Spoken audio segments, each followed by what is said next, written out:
Hey, everybody, and welcome to this week's episode of the Agency Accelerator Podcast. First of all, I hope you are having a fantastic, productive week, and I hope this episode is going to help you do that even more. This is a bit of a winding episode because we're talking about everything to do with being an entrepreneur and all about having the right mindset, thinking about succession planning and selling your agency.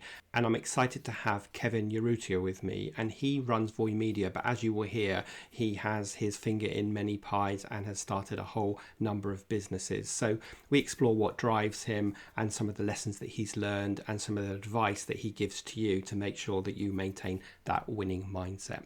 So let's get on with today's episode.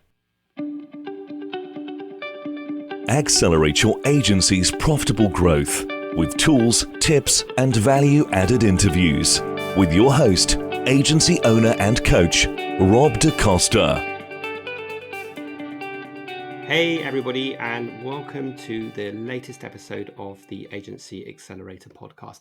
We are getting inside the mind of an entrepreneur today, and I am really excited to have with me today Kevin Urrutia. And Kevin's done lots of things, so my introduction is not going to really do him justice. But Kevin started out as a software developer. Then he moved into e-commerce, starting Chester Travels, which I believe sells suitcases. And he grew that business to $1.5 million in just 18 months. He also then started a home cleaning business, which he grew to $3 million. And now he runs a digital agency called Voy Media.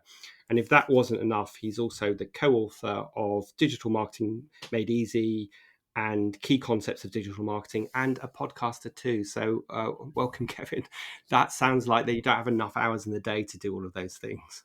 Hey, thanks for having me. Yeah, it's super exciting. I've done a lot of stuff, but mostly kind of what we were talking about earlier. It's just in the beginning, that's what I wanted to do is be an entrepreneur and make things. And that's sort of like the mindset I've always sort of had when I was like younger and sort of doing things. So, yeah. Yeah, so just before we jump into the questions, so let me just tell you, I've just got a new cleaner, and the new cleaner has started her business during the pandemic, so she's being a bit of an entrepreneur. And I was telling her about my typical day because, like you, I've been self-employed for a long time, and she said, "What drives you and what motivates you?" And I thought that was a really interesting question, so I thought I'd start this interview off by asking you what drives you and what motivates you.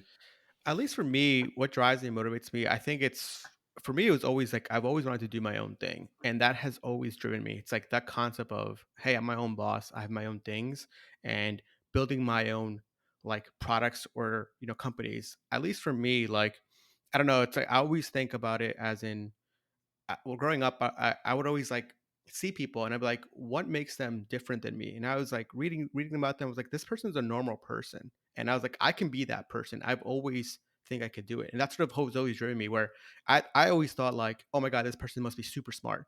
But I'm like reading it. I'm like, no, like this person just doesn't, he knows a little bit more than me, but I could do it too. And that's sort of like by my mindset of like, if they could do it, I could do it too. And it's like that simple as that is. Yeah, that's sort of what always drives me. Yeah. So are you running lots of businesses concurrently at the moment, or is that story I gave you just a bit of your sort of linear timeline? Yeah.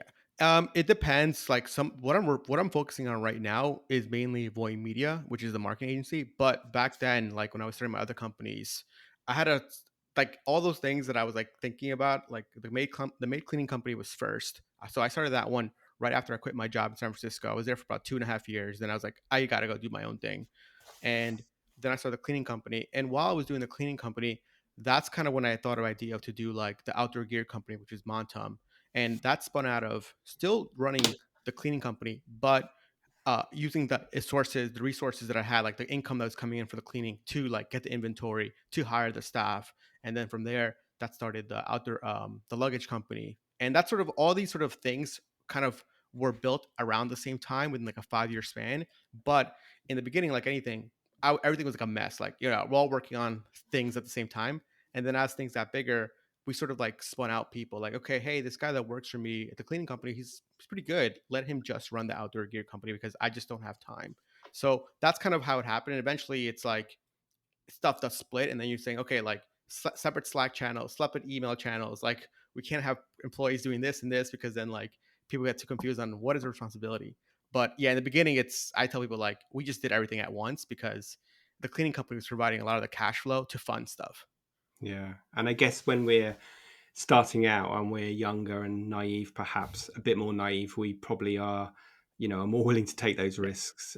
So let's just talk about some of the hurdles to growth, because a lot of our listeners are sort of in one of three phases. They're in startup mode, they're in growth mode, or they maybe are in advanced growth. What are some of the hurdles that you see reoccurringly for smaller businesses as they grow? What are some of the things that our listeners should be mindful of in that journey of growth? So, journey of growth, I think one of the biggest things, it really depends for service-based businesses like mine. I always tell people like my companies aren't too complex. They're service-based. If I Yeah, grow and I Voy think most Media, of I our need more listeners are human. service based as well. Yeah.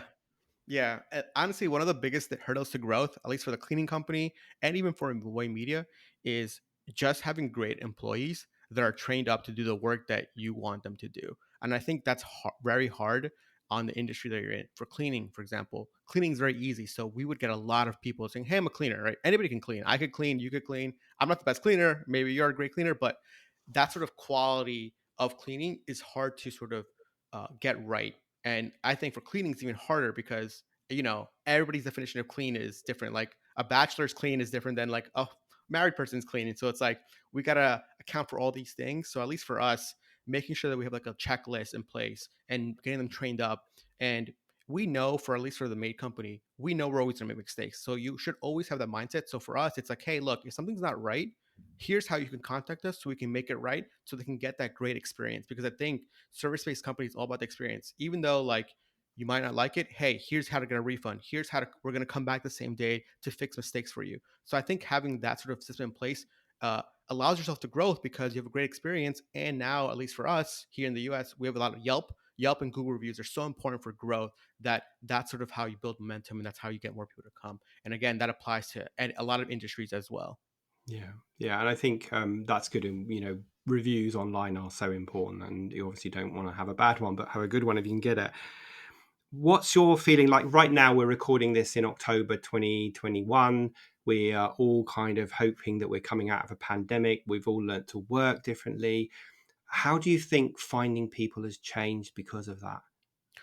Oh, that's very tough. At least for it's for us. It's been interesting because my background, Rob, is like programming. So I've always kind of done remote work. Even when I was in college, I had like it wasn't in my bio, but I had this company called One Tiny Bit, which is like a software development company, and we were developing apps for people in like New York, California. When I was in upstate college in Binghamton, right? It's like nowhere. So this remote concept was always similar to me. So when I went to work in San Francisco, it kind of went away because like, oh, like people just work in an office. And then pandemic, I was like, oh yeah, this is how I was working when I was like 18 or 19, right? In college. Like this makes sense. So for me and Wilson, who's the other founder, we thought it was like very similar, but I think for other people, at least for us, and we've been hiring for at least for Voy Media, it's been like a hit or miss. Either we've had people join in like a week, quit, saying like, I just can't do remote because I'm so used to the office, and we could see that with the way they're struggling. Like, hey, get on camera. Like, I don't want to be on camera. I'm like, you just have to like just get on. Like, what do you? This is how you look. Like, you can't change it. You're like 25 years plus. Like, I can't change how I look. So, um, it's at least for us that's been difficult to find these people that we know can work autonomously without having to be like I really don't want to have a company where I'm like time tracking you. Like that's not what I want. I don't want to be doing that. And some people are like, okay, well, maybe we do a time track. I'm like, that's not fun for me. Like I don't want to check in time logs. Like I just want to trust you to say like you're gonna do your work. And finding those people was tough. But again, once you find them, you know that like like anybody, I think I believe that when you work for something, people just want to do their best work. No one wants to go to work and be like, yeah, I'm gonna want to do anything today. Of course, there's some, but not like in some fields or industries that we're probably in. At least for programming, like you want to be like the best programmer out there. You want to make the best code. You don't want to just go to work and like write nothingness. Yeah, and is like in the UK at the moment, there's a real skill shortage in the whole marketing agency field, and so it's tough to find people. I mean, it's been that way for a while, but it's even Yeah. worse than ever at the moment. Is that true in the US? And are you finding that the pandemic has actually meant you can look further afield for people? Yeah, I mean, for us, we have such a shortage of finding great marketers. I think one thing that people realize is like everybody can do marketing. It's kind of like any skill, or not like any skill, but like there's people that you go to Google Ads, you get certified. You go to Facebook Ads, you get certified, and people are like, yep, I'm a Facebook Ads marketer. Okay, Yeah, like that's like the basics of like Facebook Ads. But then there's people that truly understand how marketing works, as in what you're talking about, growth, how to understand growth, how to understand your profits and margins, how to understand hiring, how to understand inventory. That is all part of marketing. And you're sort of seeing this mesh of things that actually make a growth marketer, someone that truly understands the business. And at least for us, one of the hardest challenges that we find is people that can understand, like, yep, this is how you upload an ad on Facebook. But I'm like, that doesn't make you a marketer. You need to understand, how do you read the data? What's the click through rates? How do you optimize the images? How do you optimize the copy?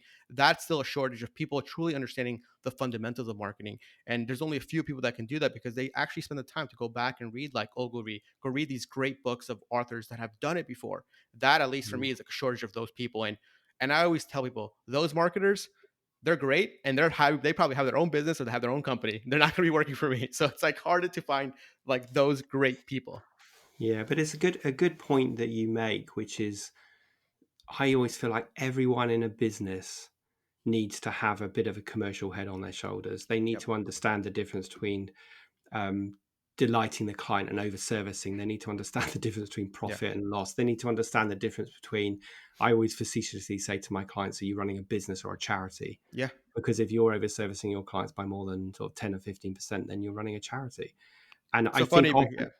yeah, and I think often it's because the younger team members just want to do a great job for their clients. When the client says jump, they say how high, but they don't have this commercial Mhm. nous about them.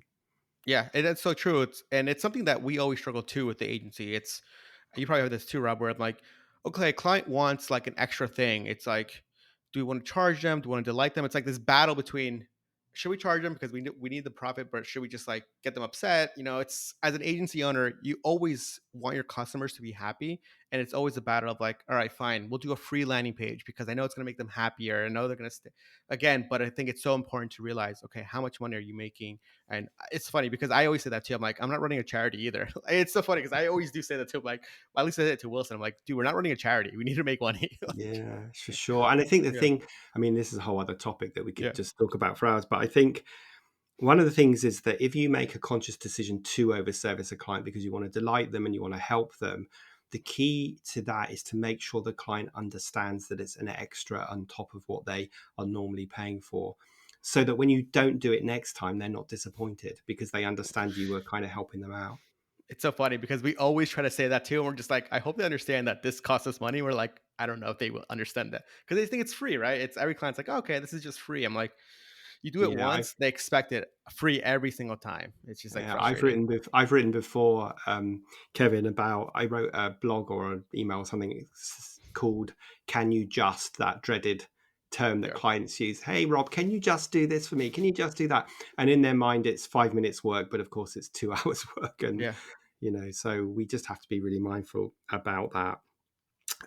So any other hurdles? So we talked about like this, the agents. I'm just starting my agency. I've got to the point where I might want to hire some people, and we discussed that as a big hurdle to finding the right people. Have you got any other thoughts around like those early stage hurdles to growth? If you cast your mind back to your agency or your cleaning business or travel or Mhm. so on. Yeah, I think the biggest hurdle again, like, is still what I think people get over.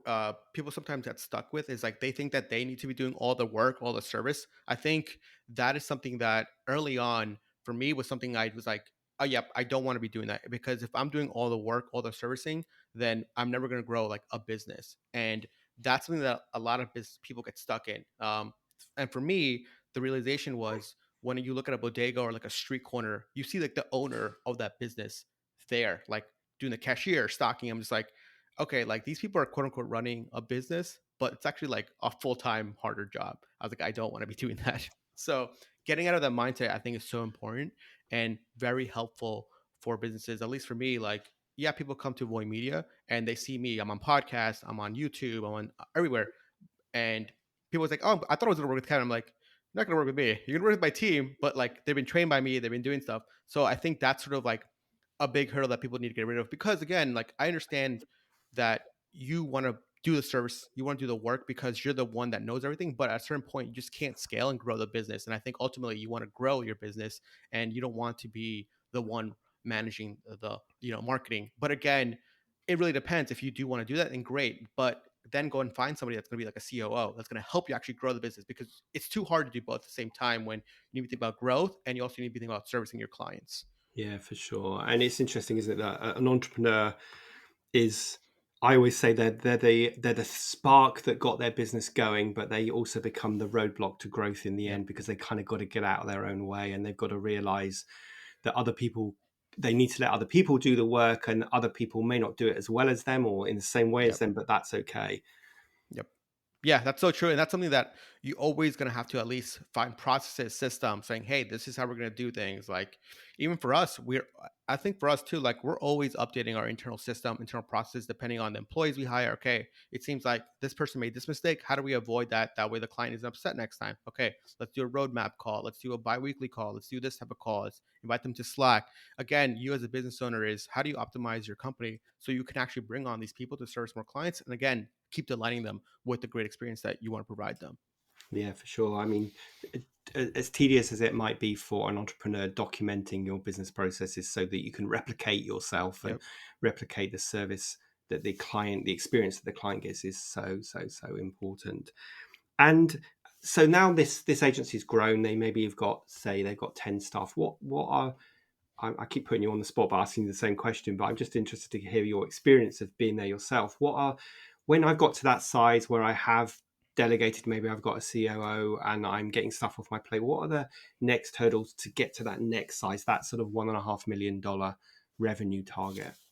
I think the biggest one for us to get that has gotten us over that hump, it was having, at least for me, was a great sort of sales process. I think as like small business owners, entrepreneurs, at least for me, like I never wanted to do sales. I was like, oh, sales is scary. Like, oh, especially for me, I'm a programmer. I went to school for computer science, and I never Me never too, knew by the about, yeah. way. Oh, nice. Yeah. I always thought like sales is a weird thing, but then you realize that like you would read books, like I read tons of books, and realize like a sales is just a process for your prospect to understand what you're truly selling or have to deliver. And I think for us, like in the beginning was very just me talking to them. But then once I kind of document that process, okay, this is the email we send out. This is the follow-up email. This is the calendar link. This is like, hey, you set an agenda on the first call. Here's what we're going to talk about. Making sure that the prospect knows that, okay, these guys are professionals. Like we're not going to just randomly talk about stuff. And I think for that sort of helped us.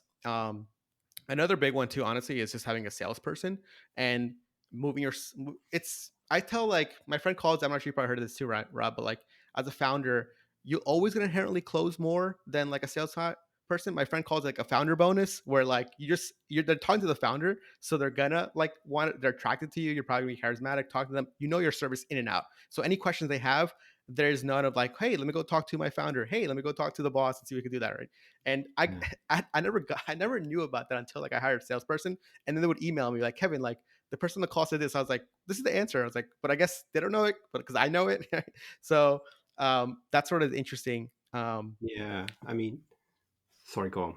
Yeah, but like that's sort of like a big one, is having a great sales process and always updating it. I think again, our sales decks probably update maybe every 3 4 months, and even like our salesperson's like, why are we always updating? I'm like, because every month I'm like listen to your calls. This is how we can make it better. I was like, okay, we didn't close this month, so this is how we're going to close again. And it's always having that entrepreneurial spirit inside your business to grow each part of it. We literally just updated our deck yesterday. I was like, okay, this is good to go. Let's pitch this right now. So, Yeah, I mean, listen, and who is ever going to give you the best feedback about improving things as your clients and your prospects? So we should all constantly, listen to the feedback that we get and listen between the lines and help that improve us. It's really interesting. I don't know about you, but when I meet a lot of my clients and I ask them how they get their business, they all rather proudly tell me that it all comes through referrals and word of mouth. But as I say to them, that's no sales process. That's just no. luck. That's just Yeah. opportunity, and that's only going to get you so far. And when you want to grow beyond, a certain size, you've got to have a sales process in place.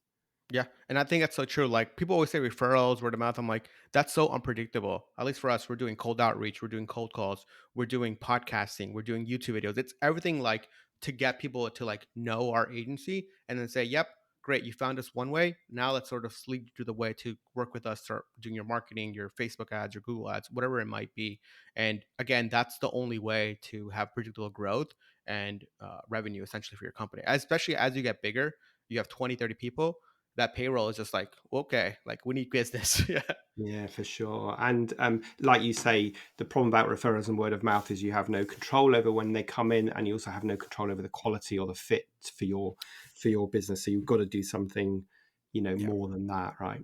Yeah, for sure. And even for me, like we've got a lot of referrals, and most referrals are just like they're like kind of not looking for it, kind of looking for it. So it's like the sales process is always a little longer for referrals, even though people think it's easier. I'm like, when someone's like searching for it, they're like, okay, yep, I'm like kind of like marketing. They're in the market. They're like the demand is there. Where referrals kind Yeah. of like Sure. let me go talk to people and like, cool, let's go connect another month from now. I'm like, all right, are you gonna work with me or not? Right. Yeah. Yeah, and I always sort of teach my community that you don't want to be qualifying those people with your time, because your time's Oh your yeah. most precious commodity. You need some Yeah. other processes to qualify people in or out, because you want to be talking to the people that have demonstrated they've got a need, they understand Yep. what you do, they've got a budget, they've got a time scale, they've got a problem that you can solve. Those are the people you want to invest your time in.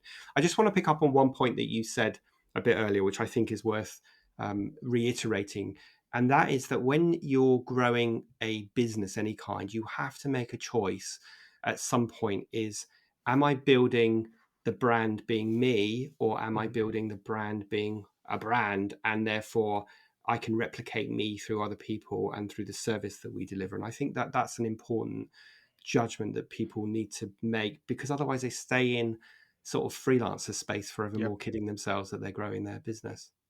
Yeah, and that's so funny because like it's something that we always fight. Like so much of Voy Media is based on my personality, Kevin. Like everybody knows me, but again, I also have Voy Media as a backing. So for me, the way I've thought it. I mean, at least for me, I like someone like Gary Vee, where hey, you have Gary Vee, which is the guy, but then he also has VaynerMedia, which is everything that runs behind him, and that's sort of the way I've emulated. Where some people are just like Kevin.com and like everything's the brand, right? Like you have like I don't know, like Like Rami. me, really. Yeah.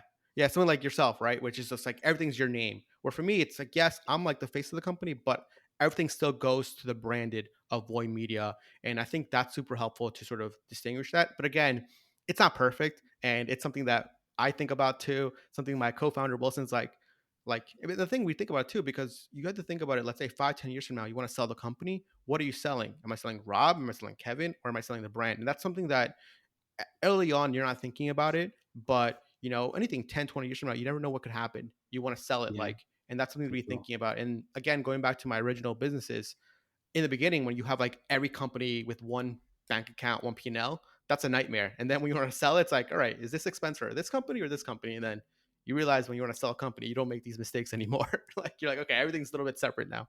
But I think for any sort of business, I still personally think that like having your own personal brand is great in the beginning because that's going to get you your clients, that's going to get you your referrals. As you become bigger, okay, start separating it. And that's sort of what we did. And and at least for us, you separate that too, again, with the sales process. They come in for Kevin, but they email me, but I say, hey, great, go talk to my salesperson. And then they realize, oh wow, it's not just Kevin, it's the company of that Kevin has or Wilson has. And that sort of helps establish that. And we've gotten a lot better at that within the past year because like I said, like I just recently got a salesperson like a year ago, and like I was doing all the sales calls, and like it felt very like, yep, I'm working with Kevin's company. And then once I see like Kevin, the salesperson, it's very weird. Like I'll join in a sales call, I'm like, oh my god, the CEO's here. I'm like, hey, what's up? I'm like, I'm not saying anything, but like they get so excited. I'm just like, this is so weird because it's like myself. I was so used to just these calls and talking to these people. But again, Mm. in the beginning, that helped the growth of the company because they did want to come work with Voy because they did talk to me, and that was super beneficial to growth. But then eventually, I was like, this isn't sustainable for me. I'm getting on calls like 6 times a day. I'm like exhausted at the end of the day. I'm like, I can't be doing that. Yeah, I really like that concept of the founder bonus. That's a good one. I haven't heard it like that before. You sort of, the next question I wanted to ask you, which you've already answered the first part of it actually, is if someone hopes one day to sell their agency, what advice would you give to them besides what you just said, which is build a brand, don't build it on you? Yeah. But what other advice would you give them? Yeah, so I haven't sold the agency yet, but some things that I've sold a previous company before. Again, have a separate bank account.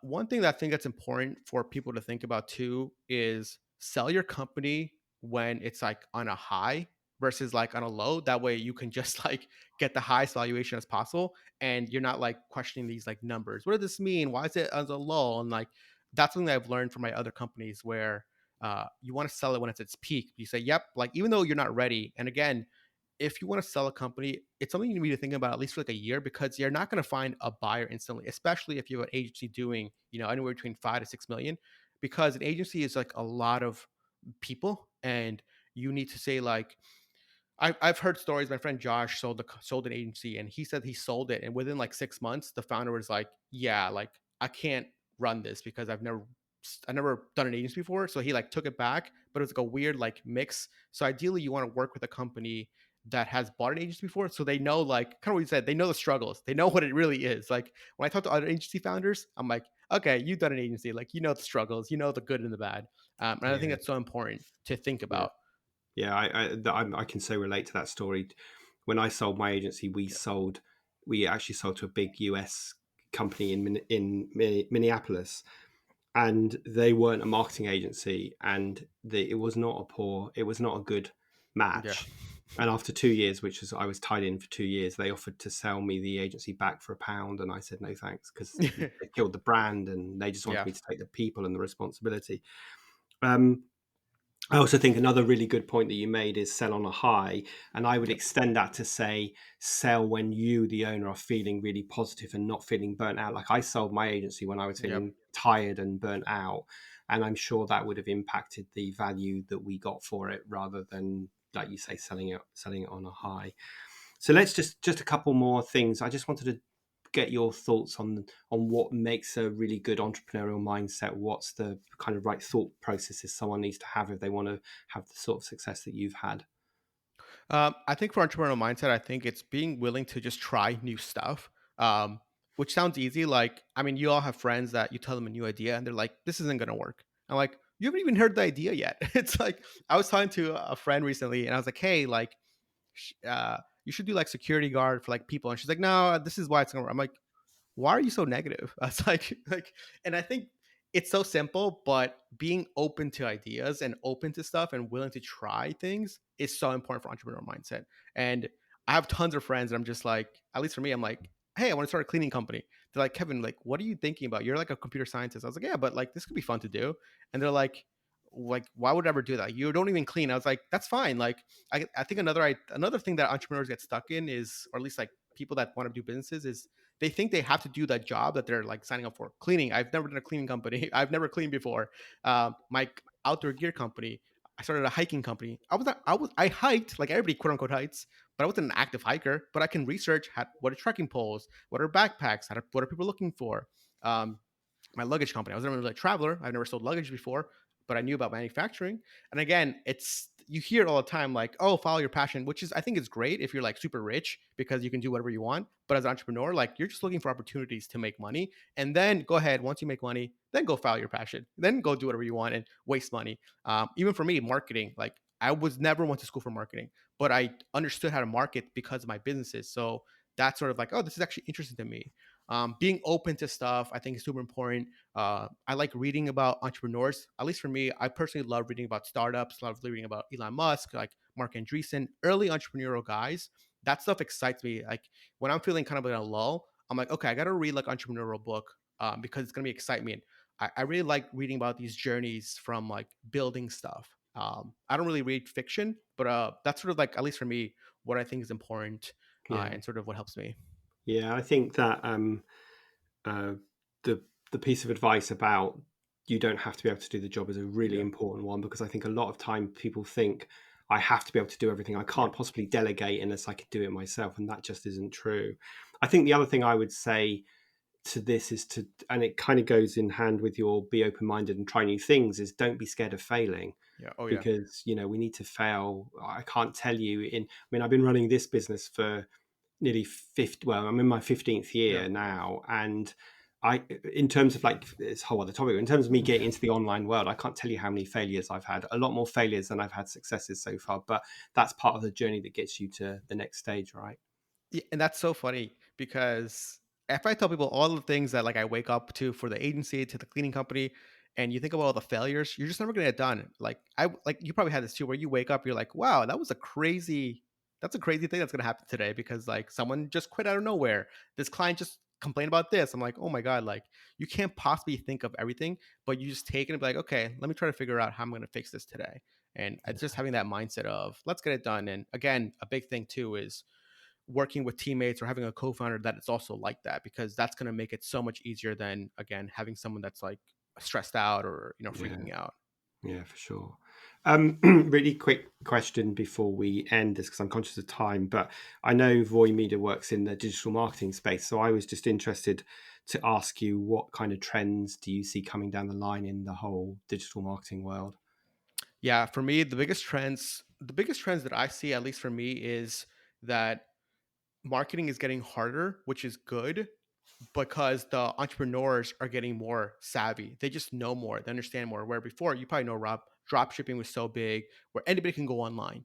And that made marketing easy. But again, the quality of products was down. Now, with everything being much harder, much more difficult, I think the quality entrepreneur is getting there, where it's like they truly understanding everything now, from business to marketing to having a great quality product. At least for me, it reminds me of like 15 years ago when like there's all this great product, and then like there's this weird space in e-commerce time where like dropshippers came in and it's like everybody was a marketer and like you have all this weird stuff online. Now that's going down. I'm seeing like great quality product. I'm like, okay, wow, this is actually a new invention, where before it was like another person selling a t-shirt, another person selling another mug. I'm like, when is new stuff going to be out there again? So I'm seeing that happen again, which is exciting because I'm like, great for us as marketers, we can work with innovative products again. Yeah, I mean, the success of anything like that is the ability to market it, right? Because Yeah, almost no one's operating in a vacuum with no competition. Whether you're, running a business like your agency or a coaching practice like mine, we're yeah. all competing. There's a lot of noise, and so we've got to be good at finding ways through that noise.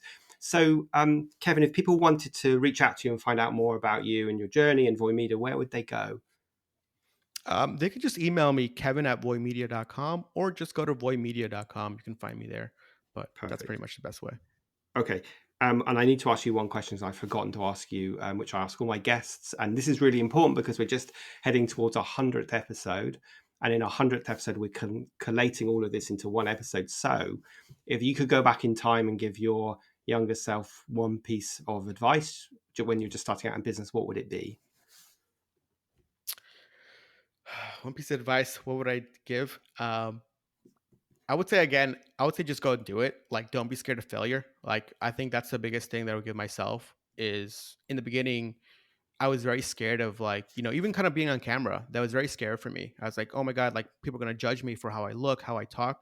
But eventually it's like, once you get out of that mindset, it's over. Like you could do whatever you want. It's like, hey, go, like you can't change yourself. Just go and do that. And that's one of the biggest things where I see people, I'm just like, yeah, like for me, it took me a while because I have to get a coach, everything to do like mentally prepare yourself for this stuff. So I think that's Yeah. probably one of the biggest advice I would give myself. Yeah, feel the fear and do it anyway Yeah. is a good piece of advice. Great stuff. So we will include your link with your email address and your website in the show notes. But I just want to end this by saying thank you so much for joining us today. I know that the listeners will have got some good nuggets from that, and I learned this term of a founder's bonus, which is really good. I'm going to use that again. So Yeah. thanks for joining us today, Kevin. Thank you, Rob. Thanks, guys. So Kevin's an interesting guy, isn't he? I hope you found that episode useful and you got some ideas and thoughts and maybe ways of looking at your business slightly differently. If you did enjoy it, please consider leaving a review on Apple Podcasts and share this with your colleagues. And as ever, I hope you have a great rest of the week, a brilliant, relaxing weekend, and I'll see you next Thursday for the next episode of the Agency Accelerator Podcast.